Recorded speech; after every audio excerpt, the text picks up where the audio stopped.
I don't even know what that was. I don't even know what I just did. But I gotta tell you, life can be so hard. And I like Joel Osteen and I like other great ministers, and sometimes they make it seem easy. But life is no joke. Life is hard. Life comes at you like a ton of bricks, and life just doesn't stop. Life is just it's like being in a wind tunnel. It just keeps blowing at you, keep blowing at you, and you never seem to catch your breath. And I know we have all the tools in the world: prayer, fasting, um, songs, meditation, worshiping, having good people around you. But sometimes you need a little more. And I think this is where miracles come into place. And if you need a miracle today, we're going to pray about these miracles. We're going to pray a miracle because I know we're sick and tired of this foolishness. I know we're sick and tired of having things go wrong. I know we're sick and tired of things not going right in our lives. And the last powerful thing perhaps that we tend not to do, and why this thing lingers, is that we don't give it up to prayer. I've learned in the ministry that I'm in right now with Archbishop Timmy Iwawari, and I recommend it, to pray like you mean business. And a lot of us, I think, coming out of the European church, which is what we have, our church is derived from the Catholic Church here in America, derived from the Protestant Reformation, and from Methodism and Lutheranism, and there's Calvinistic ideals of hard work and work ethic and being obedient to authority and forgiven. And my brothers who militate against Christianity, they have a point to a certain degree. But what I think they don't understand is that just like you go to Baskin Robbins, there's many different flavors of Christianity. And one thing I've learned, they're called AICs, African Initiated Churches. And they rejected European Christianity. Nothing wrong with European Christianity. And that means there's nothing wrong with African Initiated Christianity. It just serves its purpose. Each apostle from the Bible had a different place in which they went, a different perspective, and they all were right. They argued, they disagreed. Read the Bible. Paul and Peter and James. There was a Jerusalem faction. There was those who didn't want Gentiles. Paul wanted the Gentiles, and they disagreed, and bitterly, because it was a matter of location. There are many ways to get to the Lord, but the Lord loves you the way you are. He doesn't want us to be clones, or he'd make us all look alike. We're different. And we need different things. We have a lot of doctors, but they are specialists too, who can deal with what you're dealing with. You need a foot doctor sometimes. You need a cardiologist sometimes. Some of us, I think, are in constant need of proctologists, if you ask me.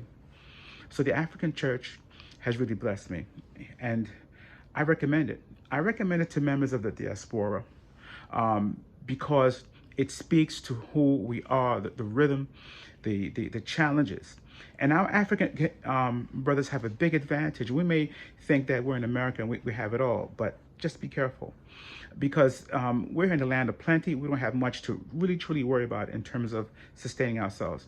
But when you deal with men and women who have had to pray, they don't have Social Security, who have had to pray, we think that's a disadvantage. It's not been a disadvantage to them whatsoever. They're way ahead. They're advanced. And they're advanced in the power of prayer. And when they pray, listen to Apostle Timmy Iwawari. When they pray, they're praying like they mean business. And we pray like we're just mourning or asking for this. We're people who are pampered. I'm just tired of it. I'm just tired of praying like that. I'm just tired of acting like all I need is a word or this or that. I need a miracle. I need people to stop. And people are coming in like a flood. And here we are tarrying. I forget the word, but the word is, and forgive me if I don't pronounce it right, but the type of church is called praying man. It's alacordo, I think it is. And I think it's a Yoruba word. My Yoruba brothers, correct me, okay? But it means praying man. And that's what they do. They use prayer as warfare. They're not violent, vicious people. They pray. They pray. They pray like they're like like they don't have time to waste. They pray and they battle in warfare. You have never seen spiritual battle like this. And I'm telling you, I'm a minister. I'm well grounded. I know what I'm talking about. I tend to be cerebral, but let me tell you, if you really want to get something done in your life, you really want to get close to God, you want to break through, you can have all the cerebellum in the world. But if you can't raise that level of prayer, it's just not going to happen. And it's about prayer. Jesus Christ himself, he is much smarter than all of us, but that man prayed till he sweat blood, and we're here dancing around.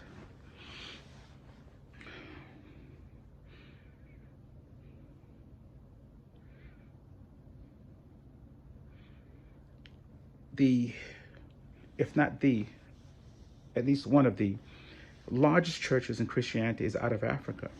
The fastest growing churches of out of Africa and Brazil. And there's a reason why.